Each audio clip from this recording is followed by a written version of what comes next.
Bien, pues nada, es un gran placer el día de hoy reencontrarme con Eugenio, que lo conocí hace muchos años atrás en Barcelona, cuando estaba haciendo la maestría en artes digitales allá en la Pompeu Fabra. Es un gran artista que aparte siempre como que inició, o por lo menos eso es lo que yo conozco de Eugenio, mucho desde las artes digitales, la programación, los códigos abiertos, el hackear un poco el sistema, cuando estaba empezando todo este momento en el que estamos navegando, no había redes sociales, pero él ya estaba creando redes sociales, ¿no? Pero redes sociales con un sentido exactamente social, ¿no? De comunicación, de construcción, de diálogo, de mejoramiento de los ambientes desde la calle, ¿no? Desde el diálogo y crear comunidad. Y con el tiempo, después nos perdimos la pista, ahora resulta que somos casi vecinos, ¿no? y me lo topé, no así cara a cara, más bien con sus textos, gracias al doctorado que les he comentado estoy haciendo en Argentina, con una gran profesora, Claudia Cossack, que utiliza este término de tecnopoéticas, ¿no? Que ya me corregirá Eugenio. Es un poco también toda esta cuestión sobre cómo poner en quiebre a las tecnologías para también como construir otras formas de ver, de leer, de colonializarnos, ¿no? No dejar este lineamiento de pensamiento que viene desde la construcción del norte global para decirnos esto es lo que debes de construir a nivel de imagen, de consumir y de distribuir, de pensamiento, de sonidos, de música, sino decir no, vamos a utilizarlo desde nuestros propios horizontes, desde nuestras propias perspectivas, desde nuestras propias experiencias y cómo lo vamos a utilizar también por todas estas implicaciones que Eugenio nos compartió su texto de los extractivismos, ¿qué quiere decir esto? De cómo destruimos y desconocemos.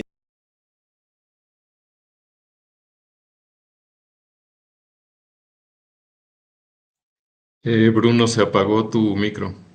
Sí. Yo aquí echándome el choro aquí súper profundo, ya, y me cayó la propia computadora. Bueno, nada, entonces hablaba sobre esta cuestión de cómo se plantean desde las tecnopoéticas también hablar sobre estos extractivismos, esto regresar a repensar cómo utilizamos la naturaleza y estamos destruyendo la naturaleza y hablar con los no humanos, ¿no? O sea, las plantas, los animales, conectarnos de nuevo desde otras sensibilidades con nuestro entorno, ¿no? Y todo esto cuando Eugenio, dije, bueno, pues vamos a ver si acepta, porque es como estos artistas de culto que no tienen redes y se ocultan así, y entonces aceptó. Muchas gracias, Eugenio, por estar aquí. Y manda este texto para que lo leyéramos, que exactamente habla de todo esto, ¿no? De cómo debemos de repensarnos en cómo utilizamos en lo que estamos envueltos todo el tiempo, ¿no? Y cómo construimos diálogos, narrativas, pensamiento, ¿no? Que nada más ya para ir cerrando, por ejemplo, tengo que dar una charla, los invitaré el martes en el Centro de la Imagen sobre educación, fotografía en México con Patricia Conde. O sea, la que es casi con quién estamos dialogando, ¿no? Con el norte global para que nos vendamos como pornomiseria o con nuestras comunidades para crear otras conciencias y otras relaciones con nuestros propios entornos, ¿no? Y entonces me va a tocar dialogar con la persona que vende pornomiseria en el norte global, ¿no? Entonces va a ser interesante, vamos a ver cómo se crean esos diálogos, pero claro, como Mónica, que ya la conocen, mi compañera, estábamos ahí, pues no puedes no aceptar a pesar de que no estés de acuerdo, tienes que meter el pie ahí y meter, pues este texto, por ejemplo, que Eugenio nos comparte, que es meter la piedra en el zapato y decir, a ver, tenemos que repensarnos, no puede ser esta vorágine de destrucción, ¿no? Y de eh, totalmente alienarnos, ¿no? Bueno, después de este choro, ya le paso la palabra a Eugenio para que me contradiga totalmente y entonces nos divertamos un rato. Gracias, Eugenio, por estar aquí. No, gracias a ti, Bruno. Es un gusto volver a verte después de tantos años. Yo no sabía dónde estabas. Tú también eres un artista de culto, así que te escondes y no es fácil. Bueno, al menos para mí no ha sido fácil volver a encontrarte, pero aquí estamos otra vez y me alegra mucho. Y pues gracias a todas y todos por ser sábado en la mañana y conectarse, pues para escuchar, más que nada a mí me gustaría que fuera un diálogo, ¿no? Típico, todo el mundo lo dice, pero en este caso creo que sí es importante que logremos entablar un diálogo, porque creo que lo que me gustaría compartirles el día de hoy, pues necesita de diálogo, ¿no? No es algo que yo quisiera proponer de manera unívoca, unidireccional, ¿no? Como ahí les va mi neta y esto es así, ¿no? Para mí es súper importante que contradigan lo que les propongo, que manifiesten sus desacuerdos, que hagan matices o que enriquezcan alguna cosa que a mí me esté faltando. Porque como decía Bruno, pues quizá algunos de ustedes pudieron ya avanzar en la lectura, quería partir de un texto que escribí hace unos meses que se llama El Manifiesto del Arte Antimoderno, que ya he podido presentar en otros entornos y que la verdad ha sido como muy grato porque pues he tenido muchas discusiones que me han enriquecido mucho, ¿no? Entonces se los digo porque es eso, ¿no? No quiero que piensen que ese manifiesto ya es como una neta que ahí va, sino que es algo que está enriqueciéndose. Por otro lado, pues como todo manifiesto que se respete, pues es algo provocador, exagerado, este, ambiguo, general, radical, etcétera, etcétera, ¿no? Yo creo que un manifiesto tiene como esa misión de provocar, de generar acuerdos, desacuerdos, todo este tipo de cosas, ¿no? Y pues como ya decía Bruno, nos conocimos en el entorno del arte digital allá en Barcelona, en la Universidad Pompeu Fabra, hace muchísimos años. Y venimos de ahí. Yo particularmente nunca estudié una carrera de artes.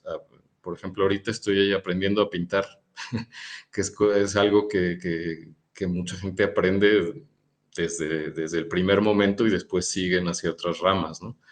Yo estoy aprendiendo a pintar porque mi formación es más de programación. Yo soy ingeniero informático.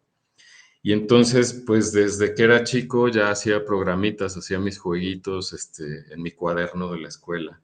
Hacía jueguitos que luego intentaba que funcionaran en la computadora y a veces funcionaban, a veces no.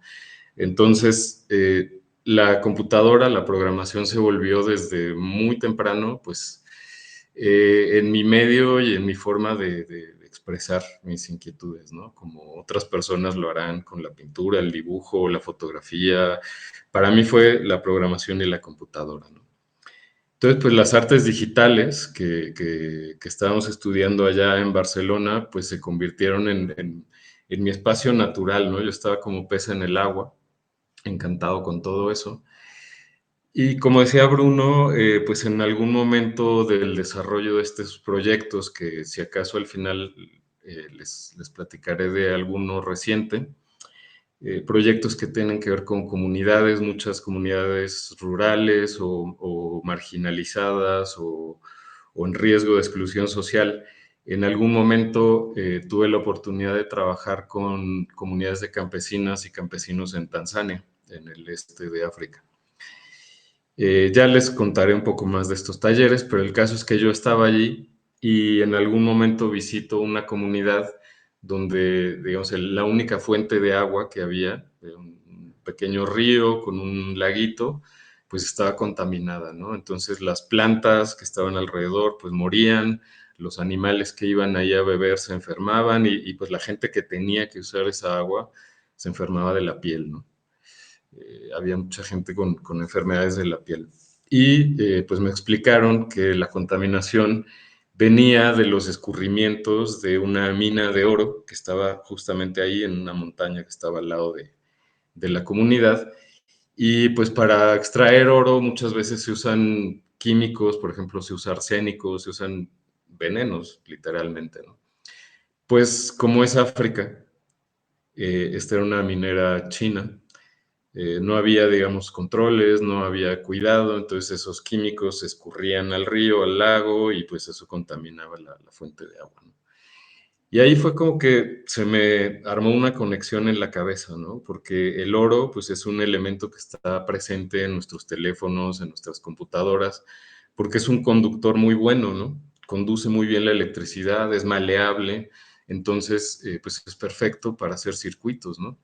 Y además de oro hay muchísimos otros minerales que quizá ustedes ya saben, pero yo por primera vez, esto fue en 2011, pues me di cuenta de que aquellas computadoras y teléfonos que estaba usando pues para hacer arte, para expresarme, para expandir mis horizontes y todas estas cosas, pues de pronto también estaban ligados a un extractivismo muy dañino, ¿no? Y ahí empezó, digamos, como una investigación, no solo en torno al oro, sino en torno a otros minerales y en torno a otras cuestiones que también se extraen, energía, agua, etcétera, etcétera. Y pues las computadoras dejaron de ser mis amigas, ¿no? Por ponerlo de una manera muy, muy coloquial. Evidentemente las sigo usando y las he seguido usando. Estamos todas y todos ahí atrapados en esa esfera. No es posible subirnos al monte y olvidarnos de todo. Pero para mí la pregunta fue como, ¿y entonces ahora qué? ¿No? Ahora que ya sé estas cosas y que aquellas computadoras que ya me parecían sospechosas, ¿no? Yo me acuerdo que a mis alumnos allá en Barcelona les decía que el arte digital era la cara sonriente del capitalismo, ¿no? Porque, digamos, las computadoras son como el medio por excelencia, digamos, de acelerar el trabajo, de acelerar los procesos de producción de capital, etcétera, etcétera, y el arte, pues de alguna manera lo viste todo como de un aura muy amigable, ¿no? Depende quién lo presente, cómo se presente, quién lo utilice, etcétera, etcétera, ¿no? Pero yo decía eso, ¿no? Antes de saber sobre estos extractivismos, ya había como esta sospecha, pero no me esperaba, digamos, que el impacto ambiental de las computadoras, los teléfonos, pues fuera tan grande, tan brutal, y justamente que sucediera en el otro lado del mundo, ¿no? Podíamos estar en Barcelona o aquí en México también, felizmente haciendo arte digital, y de pronto pues en el otro lado del mundo había comunidades que, digamos, esta comunidad hasta cierto punto tenía suerte porque solamente se contaminó su acuífero. Pero si analizamos lo que sucede en el Congo con el cobalto, con el coltán, digo, el Congo tiene esa maldición de estar lleno de recursos minerales, ¿no? Pues ahí hay toda una complejidad que podría, digamos, es un tema que me he ocupado en investigar, pero que son, digamos, guerras enteras en torno a la extracción de estos minerales, ¿no? Es bastante brutal, si les interesa el tema, pues hay mucho material que investigar por ahí afuera. Hay un libro que se llama Cobalto Rojo, de un autor, Siddharth Khan. Si no lo conocen, se los recomiendo porque se enfoca en el cobalto, ¿no? Y creo que es una buena estrategia enfocarse en un mineral, digamos, en una entidad no humana como para entender cuestiones geopolíticas, cuestiones tecnológicas, muchas cuestiones que pues no son visibles cuando estamos aquí en la casa, ¿no? Yo abro la computadora, me conecto a internet y pareciera que eso no tiene mayor consecuencia, ¿no? Entonces, bueno, pues en ese orden de cosas fue que escribí el manifiesto. Como les digo, ya llevaba yo bastantes años de preocuparme por este tema, pero bueno, yo estaba intentando pensar las tecnologías como un fármaco. Esto es fruto de unas conversaciones muy largas, muy enriquecedoras que he tenido con la filósofa Nadia Cortés. Si no la conocen, les recomiendo mucho, mucho su trabajo. Hemos colaborado en cursos, en seminarios. Hace poco coeditamos un libro que les voy a compartir por aquí por el chat, se puede descargar libremente. Se llama Reescrituras Tecnológicas y se trata justamente de repensar las tecnologías, redefinirlas, redefinir sus usos, redefinir, intentar redefinir los valores implícitos que tiene la tecnología, ¿no? Pero claro, la tecnología que utilizamos comúnmente, sobre todo la tecnología digital, pues tiene un límite. Hay cosas que puedo reconfigurar, hay cosas que ya no. Cuando hablamos ya de la infraestructura tecnológica, ahí ya nos topamos con un límite, ¿no? Porque mi computadora es más que mi computadora. Son las redes, son las infraestructuras que me permiten estar conectado hoy con ustedes, ¿no? Entonces, yo puedo apropiarme hasta cierto nivel de estas tecnologías, pero cuando llegamos al nivel de las infraestructuras, pues ahí ya lo único que puedo pensar son cosas como sabotaje o cosas así, ¿no? Pero bueno, el caso es que la tecnología como fármaco es cuando uno empieza a pensar en la tecnología como si fuera una medicina, como si fuera un fármaco, en el sentido de que hay una cierta dosis, ¿no? Una dosis que nos permite estar mejor en el mundo, como extender nuestras capacidades del cuerpo, de la mente, de conexión, de comunicación, pero por arriba de esa dosis, pues ya entramos en la sobredosis que nos empieza a hacer daño, ¿no? Y entonces la pregunta es, ¿qué dosis de tecnología es la que nos permite estar mejor, comunicarnos mejor, pensar mejor? ¿Y qué dosis ya nos está haciendo daño corporalmente, mentalmente, como comunidad también, ¿no? ¿Qué dosis le está haciendo daño al lenguaje? Y para mí, ya año 2024, estamos plenamente en una sobredosis de tecnología digital. Ya excedimos, digamos, todo nivel razonable de beneficio. El daño es mucho mayor. Y me estoy refiriendo a lo que ha pasado en los últimos 3, 4 años, que es la emergencia de la inteligencia artificial generativa y, bueno, otras cosas como los NFTs. Hay muchas cosas que decir sobre la inteligencia artificial generativa. Eh, Sobre todo, desde mi punto de vista, son cuestiones negativas porque es un producto que no está creando ningún beneficio y sí está generando muchísimos daños. En ese sentido, pues no es un fármaco, es un veneno. Pero digo, a lo largo de lo que les quiero contar el día de hoy, yo me voy a fijar en el agua, ¿no? Como les decía hace rato, si nos fijamos en el cobalto, si nos fijamos en el oro, es un buen punto de inicio, un punto de entrada para intentar entender cosas, ¿no? Más adelante voy a hablarles un poquito de la extracción de agua que hacen los centros de datos, que se han expandido de una manera brutal con la inteligencia artificial.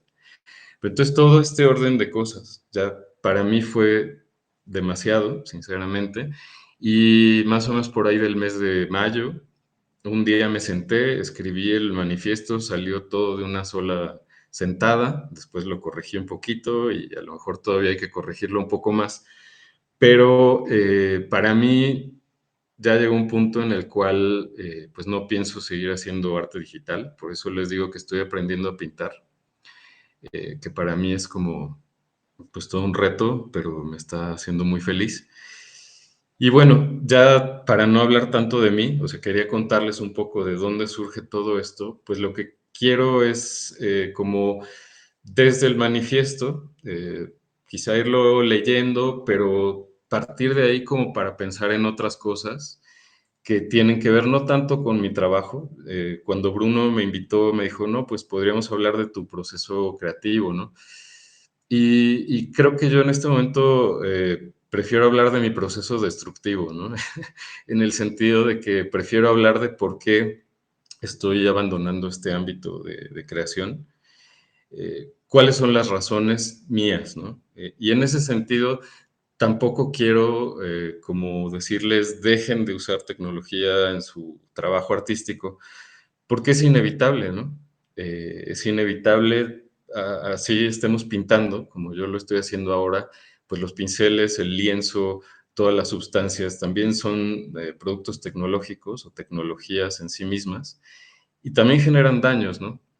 Entonces, una reflexión que surgió en una charla en torno al manifiesto que di hace poco fue que el arte nunca ha sido inocente, ¿no? El arte siempre ha sido un espacio de creación, de generación de cultura, de poéticas, pero que a nivel, al menos a nivel material, ya no hablemos a nivel discurso, a nivel de la propia poética, etcétera, etcétera, a nivel material el arte siempre ha sido problemático, ¿no? Los pigmentos que se usan en pintura, pues a veces son venenos, eran venenos, se ha intentado mejorar esta cuestión, pero pues de dónde se extraen, de algunos pigmentos basados en plantas o en minerales, pues implican también extracción, ¿no? Y si me permiten, voy a compartirles la pantalla para empezar a ver la presentación. Vamos a ver.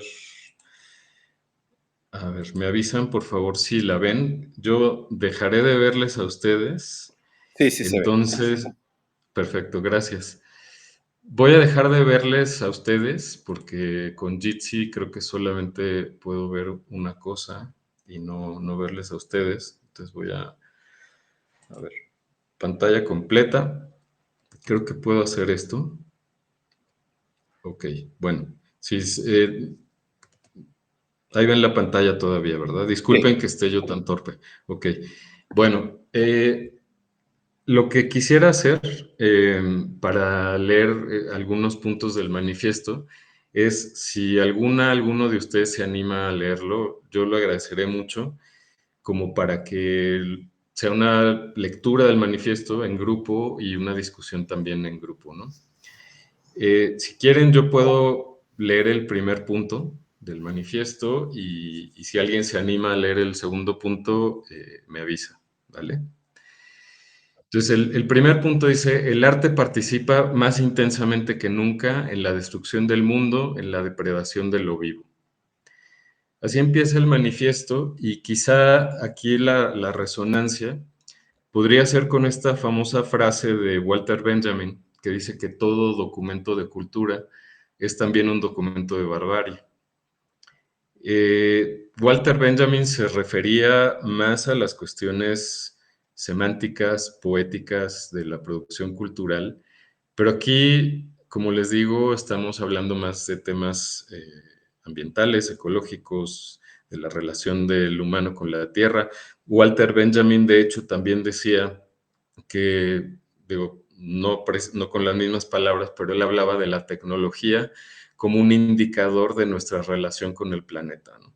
Bueno, a lo mejor cabría releer a Benjamin poniendo estas dos ideas juntas, pero aquí la idea central que quisiera comunicar es que el arte de hoy, es decir, el arte que tenemos hoy como que se nos presenta como el arte más avanzado, y lo pongo entre comillas, participa más intensamente que nunca, es decir, que antes también había un papel destructivo del arte, pero que ahora ya la intensidad de esa destrucción pues es mucho mayor en escala de lo que habíamos conocido.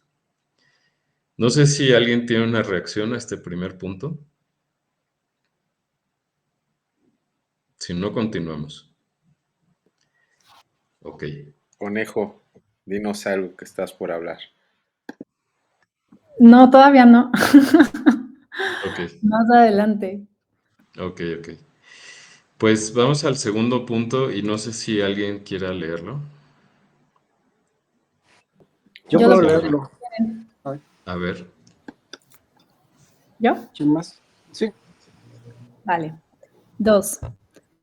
Montadas en una ola creciente cuyo origen fue la glorificación de la cultura por encima de las condiciones materiales que la hacen posible, las civilizaciones occidentales y occidentalizadas han alcanzado una cima absurda en la que los objetos culturales más sofisticados son precisamente aquellos que requieren una mayor cantidad de destrucción.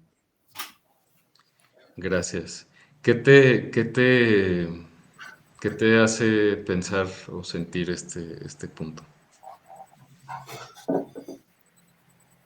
Pues lo que pienso es en los absurdos, que bueno, cuando yo empecé a estudiar arte, estos absurdos o este descubrimiento del arte desde sus discursos, más que motivarme, empezaban a desanimarme.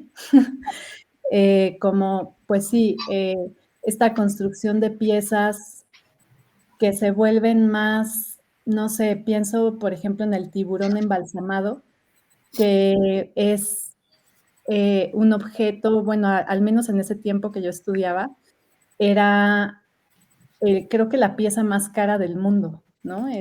Una cosa así. Y entonces se empieza como a desconfigurar o desfigurar eh, todas las razones por las cuales yo estaba estudiando arte, ¿no? O sea, empieza a tomar como un nuevo significado y empiezas como a entender cómo está configurado el mundo y el arte que representa en el mundo desde lo estructural, más allá de la creación. Entonces, al leer este número 2, empecé a conectar con todas esas ideas, o sea, muy fragmentadamente, ¿no? O sea, apenas como chispazos de recordar ese momento en el que estaba estudiando y de pronto dije, ¿qué chingados estoy estudiando? Sí, ¿no? Esa pieza provoca unas reacciones pues bien radicales y con toda razón. Yo creo que también es una pieza hecha para provocar, pero desde mi punto de vista no tiene nada redimible.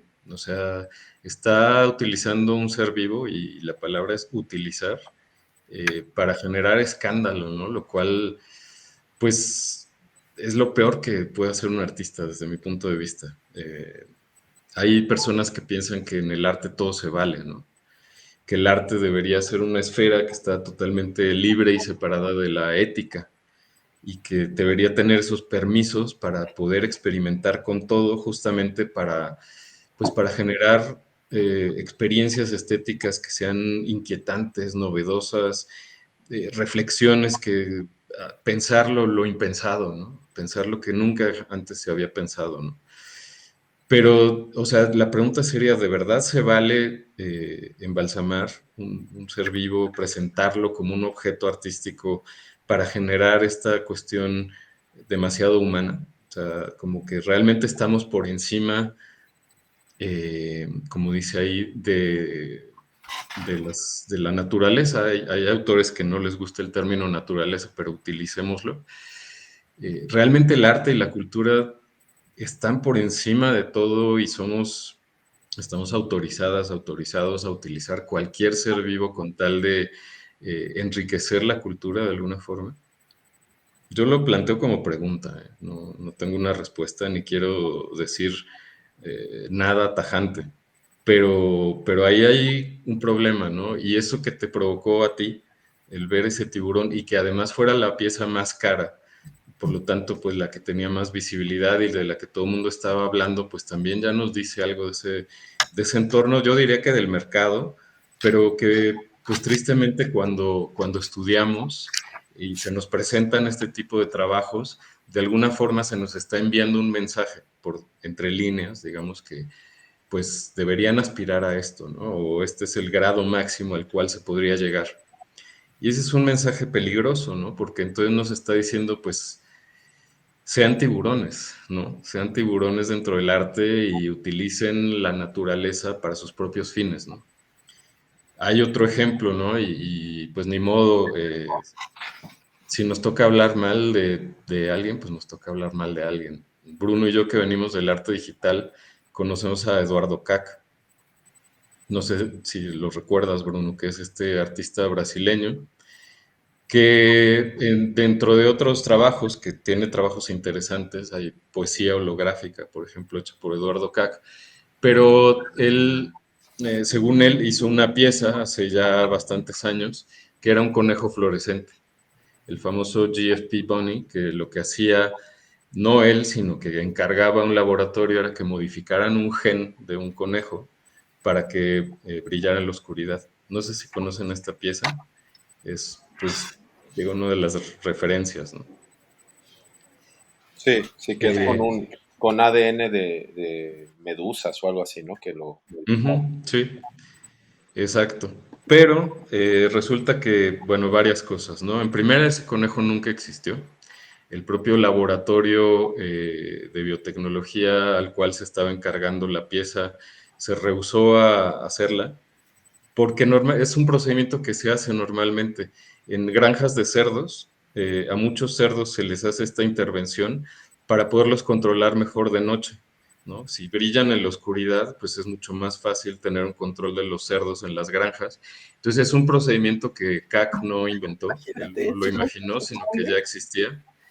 Y por otro lado, pues a los cerdos se les intervenía este gen con un, entre comillas, un motivo que es como la producción industrial de alimento, ¿no? De carne de cerdo.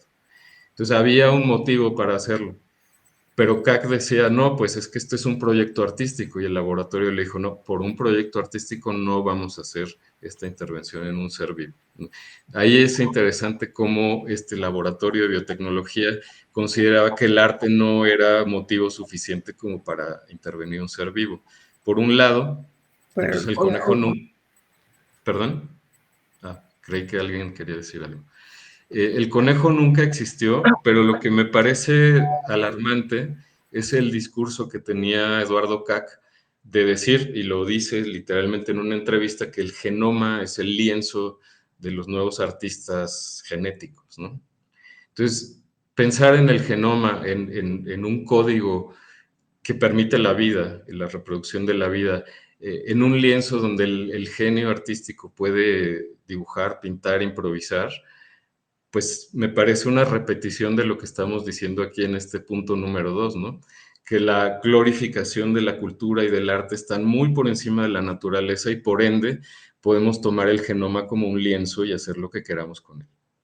Bueno, conozco a Eduardo Kac, nos hemos emborrachado juntos, lo del conejo me lo contó ya con unas copas.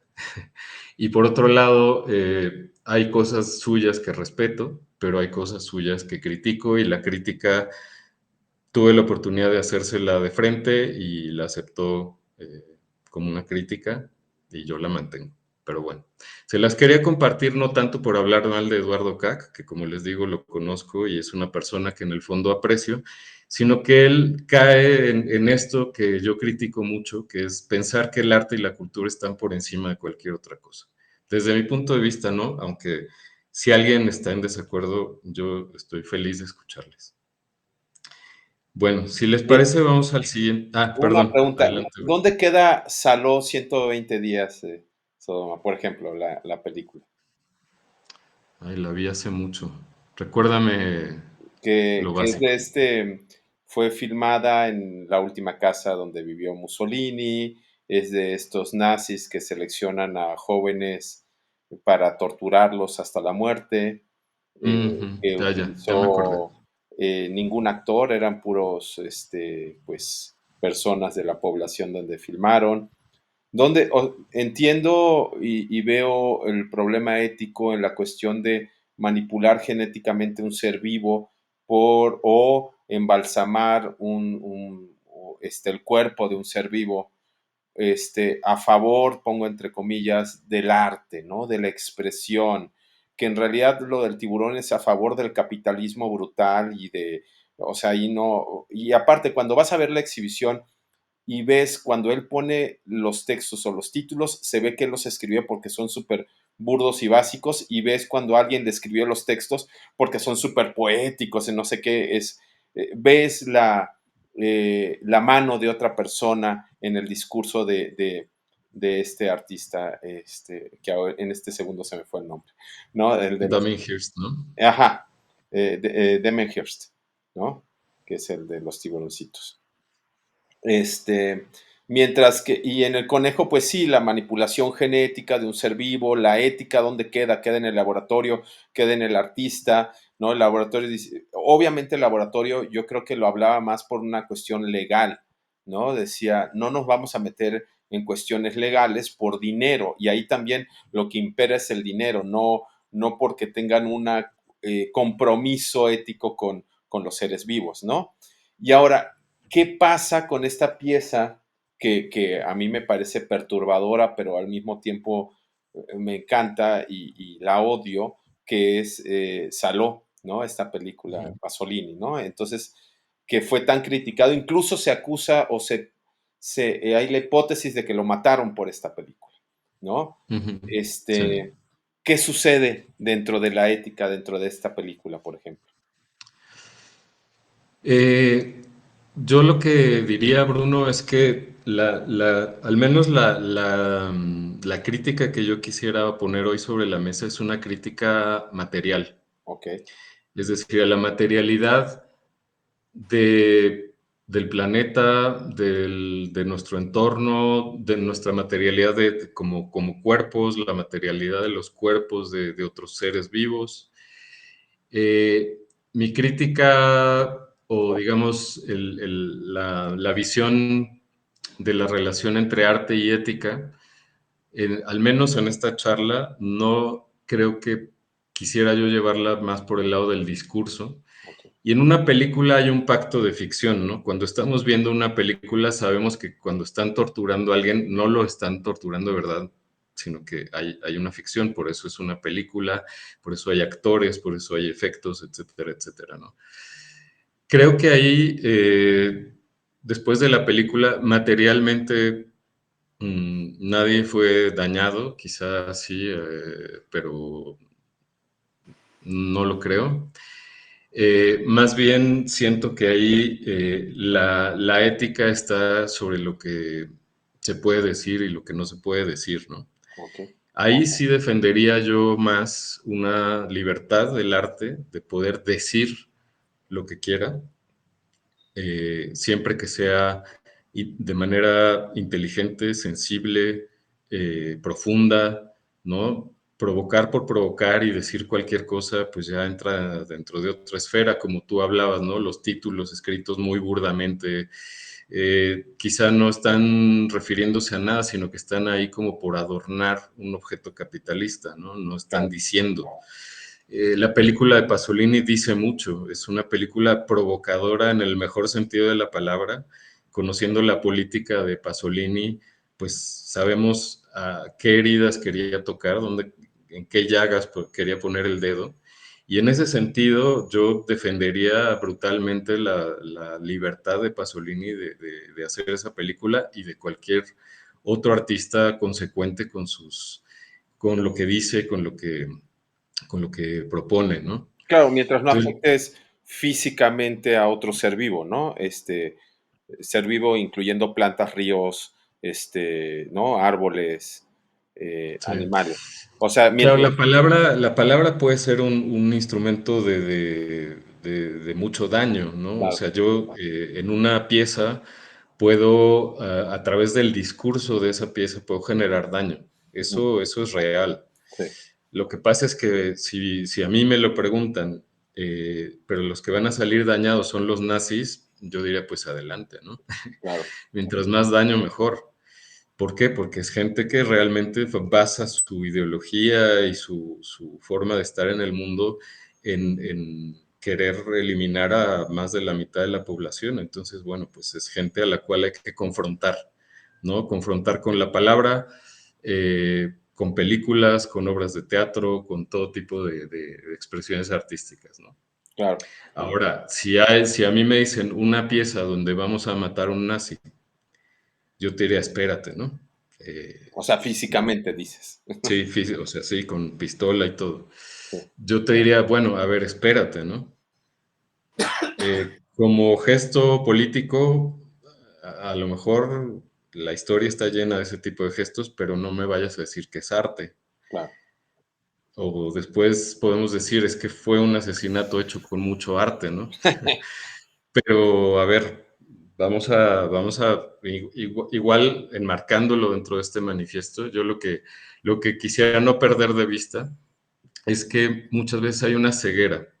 Es decir, que cuando estamos creando una pieza, somos totalmente ciegos a las consecuencias materiales de la creación de esa pieza. Bien. Si yo quiero destruir un bosque, y esa es mi pieza artística, al menos, por lo menos, soy consciente de que estoy destruyendo un bosque y lo estoy presentando como una pieza artística, ¿no? Claro.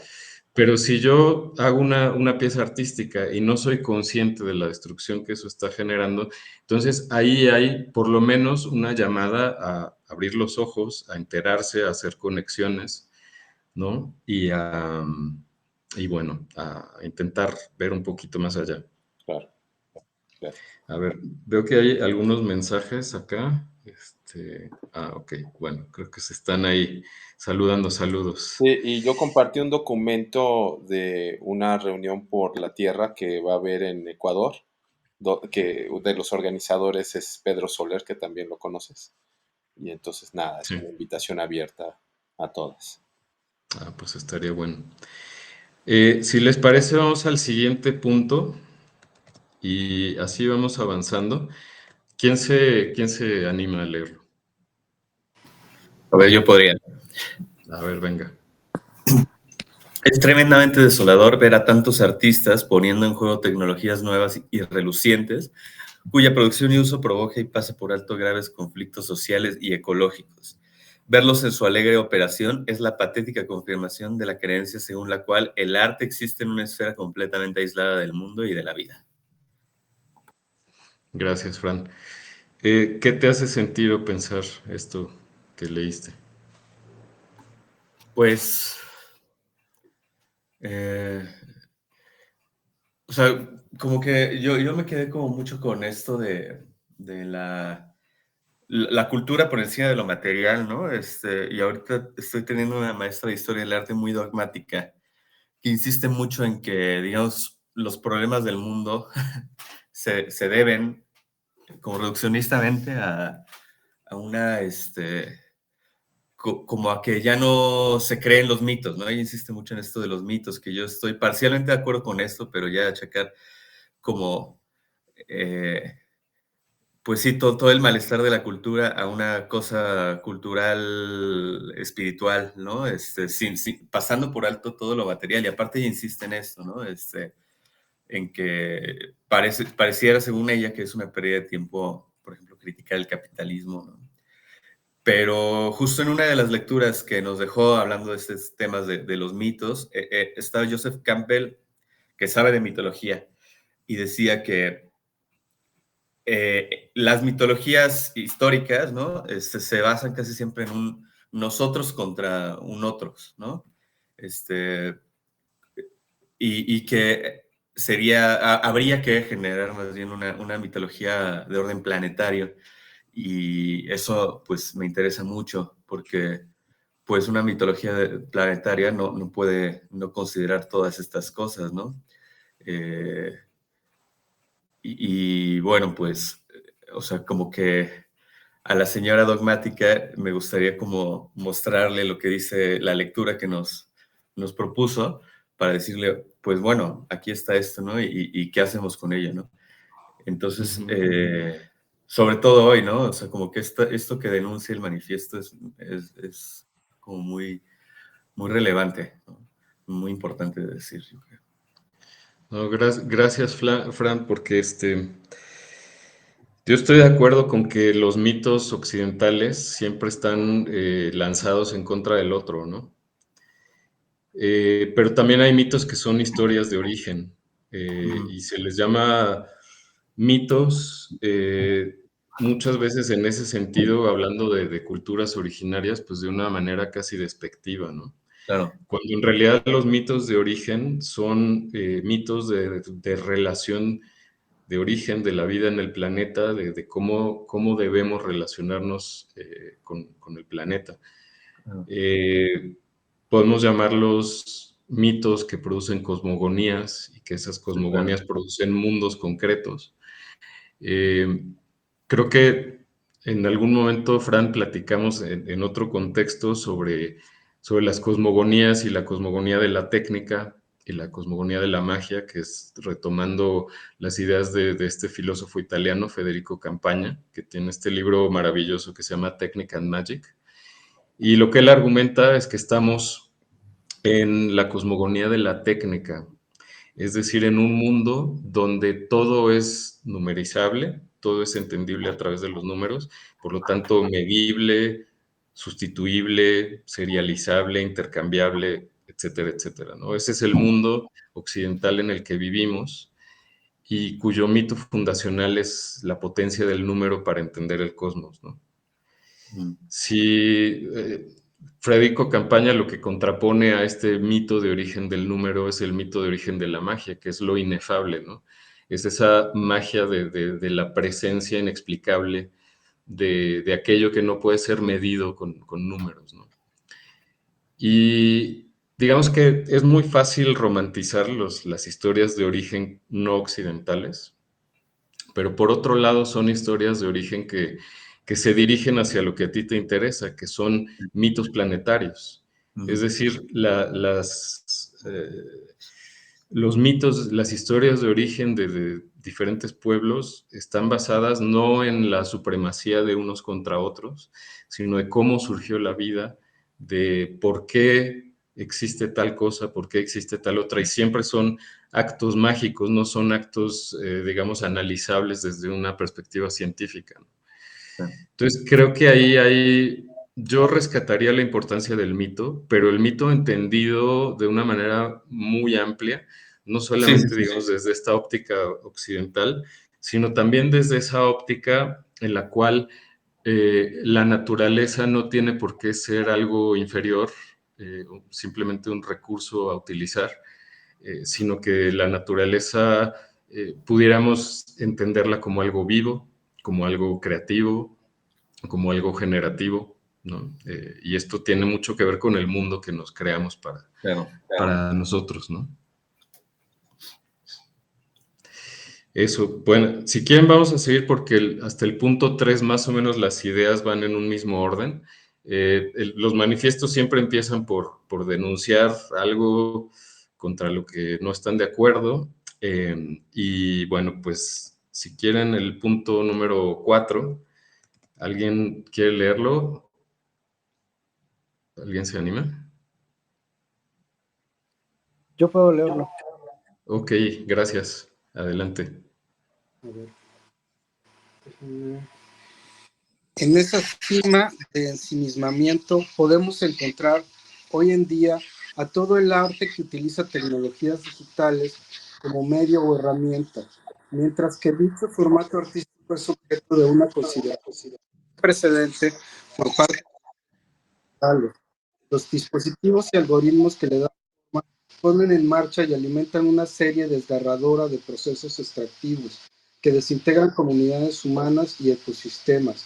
No es coincidencia que precisamente las tecnologías digitales se encuentren entre las aliadas más útiles en la perpetración de genocidios. Ok, gracias, Gerardo. ¿Qué te hizo sentir o pensar esto que leíste? Pues yo creo que sí, esto está envuelto en muchos, o sea, hay muchos aspectos envueltos dentro de esta problemática, ¿no?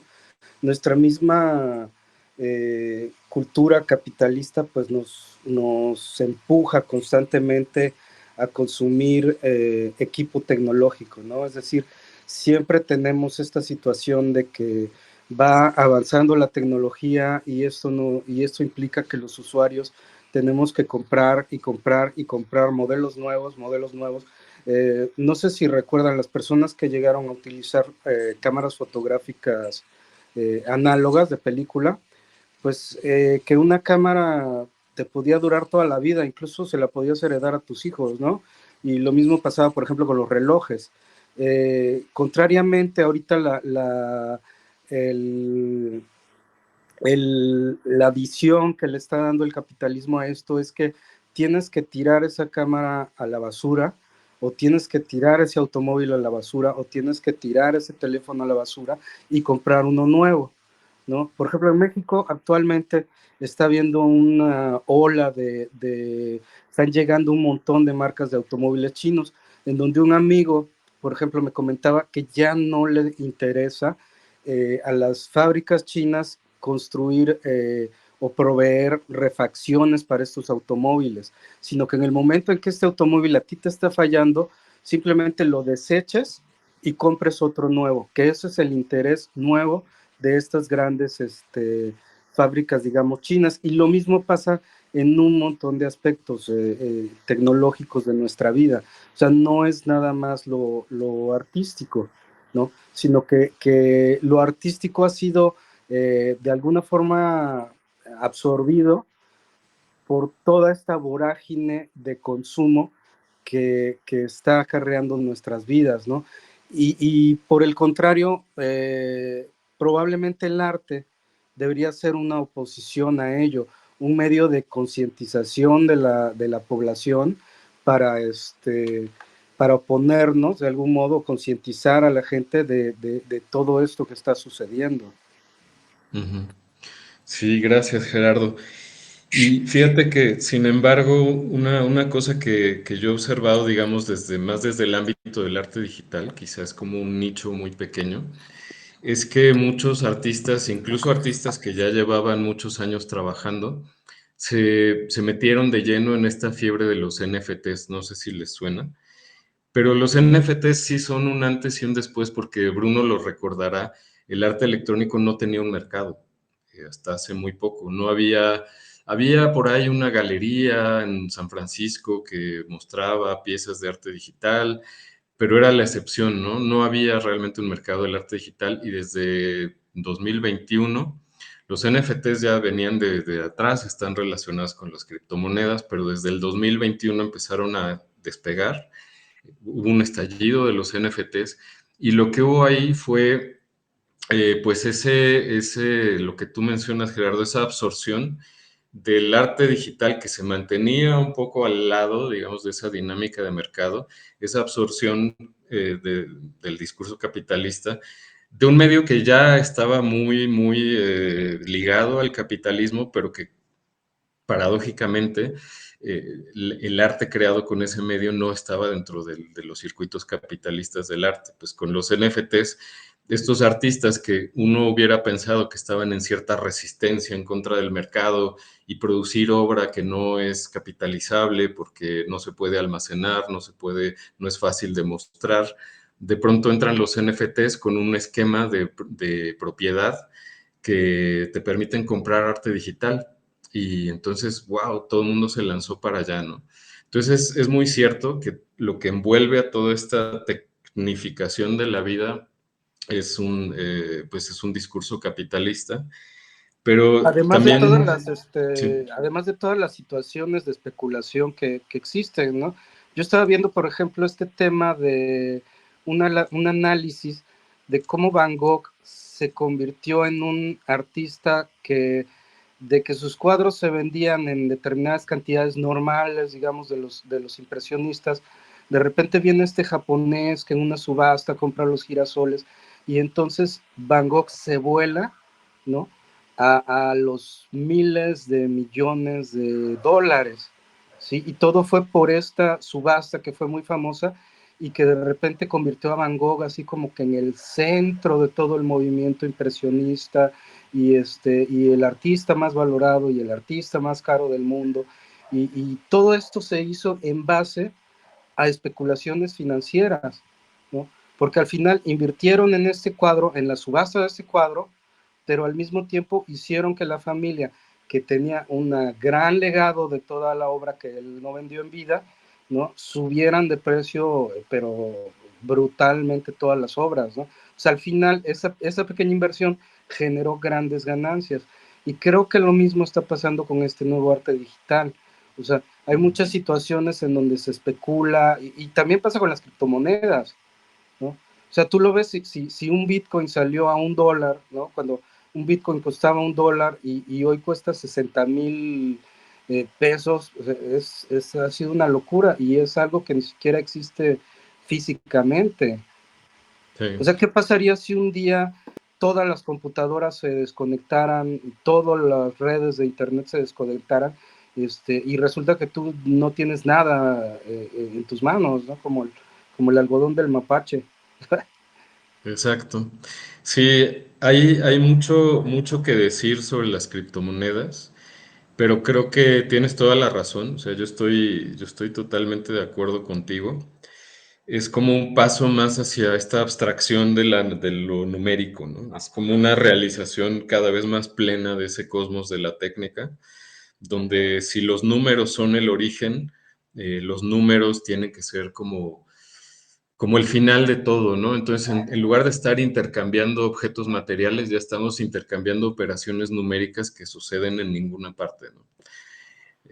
Sí, y que No sé. ahí estaba pensando también en esto de, siempre hay que distinguir más bien qué es el mercado del arte, que es un movimiento más bien de capitalista, de valorización de objetos para obtener ganancias, no para crear una reflexión ni un estado de conciencia ni nada que podría enmarcarse en eso tal vez algunas piezas de arte.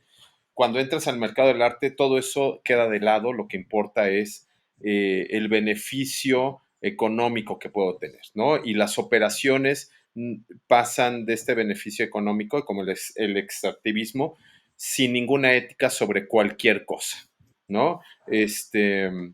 Y ahí los NFT también se me hace, yo siempre me pareció perturbador y absurdo los NFT y siempre dije, bueno, o sea, es como privatizar lo que no estaba privatizado, ¿no? Lo que era de libre circulación, que era uno de los pocos beneficios que tenía todas estas formas de comunicación, ¿no? Y ahora, vamos a privatizarlo, ¿no? Es un poco como cuando de niño yo en Tlayacapan subía al cerro libremente y ahora vas a Tlayacapan y todos los terrenos están bardeados y no puedes subir porque pues todo está privatizado, el cerro está privatizado, ¿no?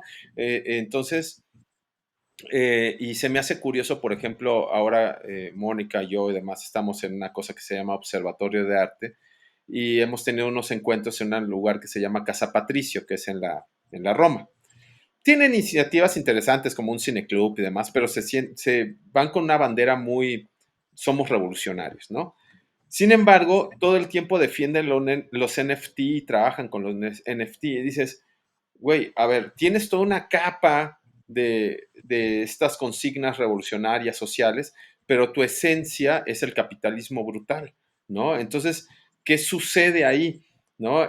No, hemos tenido ahí unos debates interesantes porque hay que ponerlo sobre la mesa, ¿no? Porque no puede ser tan contradictorio en los discursos, ¿no? Que eso sucede mucho dentro del arte, ¿no? Por ejemplo, Sonamaco es una brutalidad de la vulgaridad de lo que sería el arte, ¿no? Que hay que ir, que hay que conocer, para poder también como entender, ¿no? Los mecanismos del mercado del arte. Y otra vulgaridad que se me hacía un poco para ponerlo sobre la mesa con todos estos planteamientos que haces, es esta cabeza olmeca que aplastó un Tesla, ¿no? A mí eh, lo primero que me revolvió el estómago es decir, qué puta creación de basura está haciendo este cabrón, porque una batería de un auto contamina lo que no te puedas imaginar. Y no quiero pensar en las llantas, en la pintura,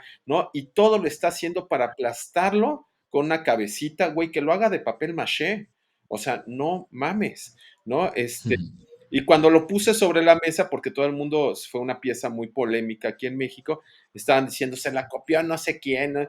Pero nadie se preocupaba por lo que estaba contaminando y lo que cuesta uno de estos, digamos, hitos de la cima tecnológica, ¿no? Que son estos automóviles inteligentes, porque yo decía, güey, cuesta, no sé, 2 millones de pesos, abre una biblioteca, cabrón. Y eso va a ser mucho más provocador sobre lo que estás queriendo decir, pero claro, el mercado del arte no funciona así. Sí, Funciona. porque el chiste es hacer escándalo, ¿no? O sea, Exacto. Ujú. es como lo de del tiburón, o sea, Sí, sí. realmente se trata de generar páginas amarillas, ¿no? Amarillismo, güey. Sí. Sí. Ya. Bueno, quería poner sobre la mesa eso, nada más. No, total, justo está bueno que hablen de esa pieza porque a mí también me generó muchas, muchas dudas. Pero ahí quisiera proponerles una pieza que quizá conocen de un artista británico que se llama James Bridle. que él también se fue contra los Teslas, pero de otra manera, que me parece interesante. O sea, él puso un Tesla en la carretera, ¿no? Ahí está un coche mal dibujado. Y lo que hizo fue, alrededor del Tesla, ahorita lo voy a intentar dibujar, puso sobre el pavimento un círculo de sal, que es uno de los hechizos. Él estaba en Grecia, entonces en la mitología griega, la sal y hacer un círculo alrededor de algo, pues tiene un poder mágico. Y ahora el Tesla, como tiene unas cámaras que detectan las líneas blancas de la carretera, cuando se vio envuelto en este círculo de sal, no se podía mover. O sea, inmovilizó un Tesla con un círculo de sal dibujado alrededor. Ahí me parece fino porque, digo, está criticando, digamos, este modelo de autos inteligentes que se van a conducir solos y que lo entienden todo del mundo, pero pronto no entienden la magia, ¿no? Entonces, cuando hablábamos hace rato de esta cosmología de la técnica y de la magia, de pronto James Bridle las pone ahí, las hace chocar de una manera muy fina desde mi punto de vista, y moviliza un Tesla, ¿no? Con un acto de magia. Es realmente buena esta pieza. Mira, me encanta, voy a buscar esa pieza y ahí pongo sobre la mesa de nuevo el texto que estábamos hablando el otro día en el seminario de David Abraham, la magia de los sentidos, que nos habla Ah, buenísimo. exactamente de todo este universo. Sí, no recuerdo el título de la pieza de James Bridle, pero se los investigo y se los paso si quieren. Bueno, si les parece, vamos a seguir adelante. Nos queda una horita.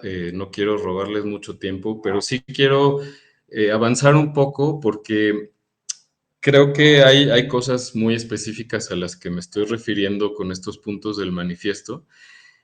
Como les dije desde el principio, yo tengo un poco ese sesgo de origen que es hablar más desde el punto de vista del arte digital, que es el entorno de donde yo vengo, pero quiero poner sobre la mesa algunas cosas que pues me voy a seguir un poco adelante. Um, lo que están viendo ahí en la pantalla es la cartografía de la inteligencia artificial creada por un colectivo de artistas en Barcelona que se llaman Estampa. Ellos es un colectivo de artistas, de programadores, de diseñadores, y con ellos comparto mucho de la preocupación por los efectos de todo tipo de la inteligencia artificial. La cartografía que ven ahí se publicó hace poco. Ellos la hicieron en inglés, yo la traduje al español. Sí, bueno, ahorita les paso el enlace desde donde la pueden descargar. Denme un momentito y se los paso de inmediato. Ah, ahí va. Entonces, esta cartografía es un buen punto de inicio para entender qué flujos, qué actores, agentes están involucrados en la inteligencia artificial generativa que me permite generar textos e imágenes y videos y música, ¿no? Es una multiplicidad de agentes brutal y van, digamos, si ven el mapa, no sé si ven mi cursor al señalarlo, creo que no, pero en la parte superior están más Sí, las vemos el cuestiones que cursor. tienen que... Ah, perfecto. Pues en esta parte están las cuestiones que tienen que ver más con la tierra, con el agua, los centros de datos. En la parte inferior está pues toda la extracción de contenidos que hacen las inteligencias, los modelos, no los modelos, sino las empresas que hacen estos modelos, cómo extraen sin permiso imágenes, textos, alimentan las redes neuronales que a su vez permiten generar textos e imágenes. Y pues bueno, hay toda esta serie de agentes, hay quienes fabrican los chips, hay muchas cosas. Pero yo quisiera, para efectos de la charla, enfocarme en esta parte. Esto que ven aquí es un centro de datos. Y los centros de datos básicamente son estas construcciones grandes que almacenan un gran número de computadoras donde están todos nuestros datos. O sea, cuando hablamos de la nube, que se nos dice, ay, la nube, como si fuera algo así ligero y etéreo, ¿no? Que es donde están almacenados nuestros correos electrónicos, nuestros tweets, nuestros posts de Facebook, lo que sea.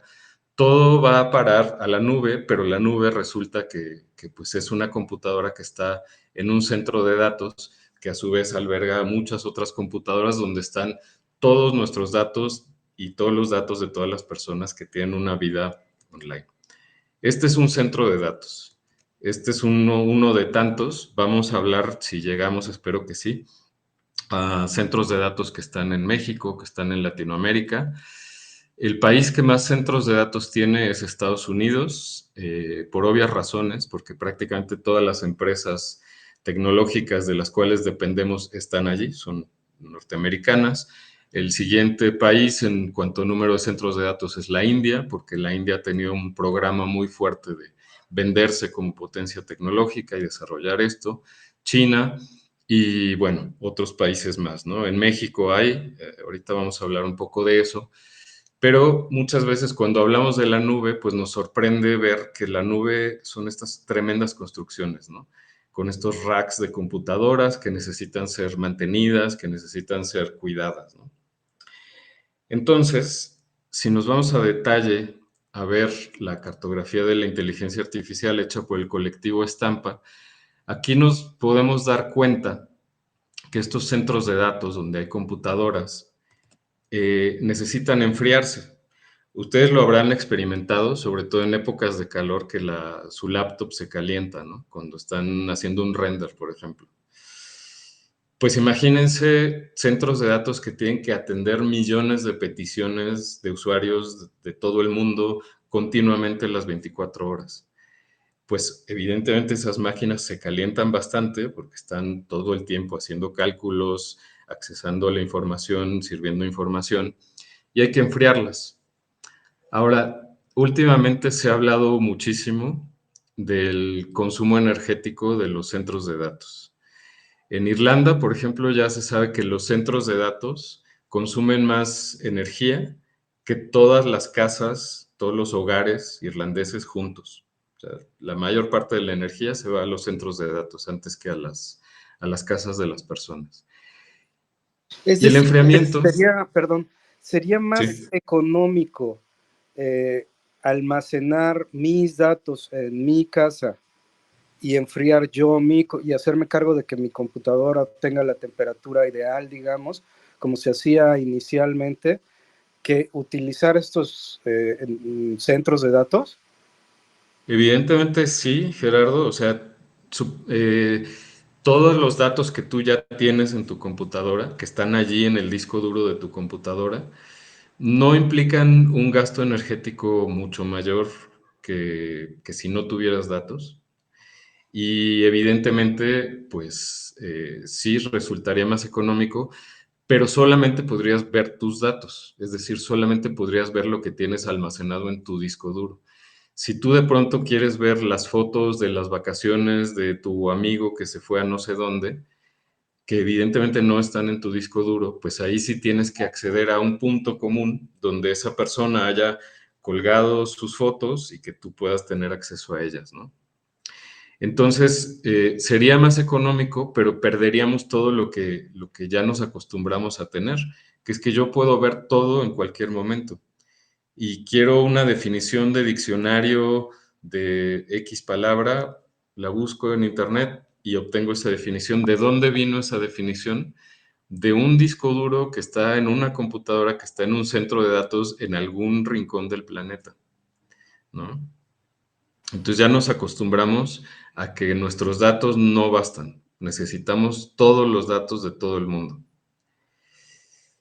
Y el consumo energético del que les hablaba, de los centros de datos, sería mucho mayor si el enfriamiento de las máquinas se hiciera con refrigeración, porque pues los refrigeradores, nosotros lo sabemos, en nuestra casa uno de los electrodomésticos que más energía consume es el refrigerador, ¿no? Jala, a veces hasta se baja la luz cuando arranca el refri, ¿no?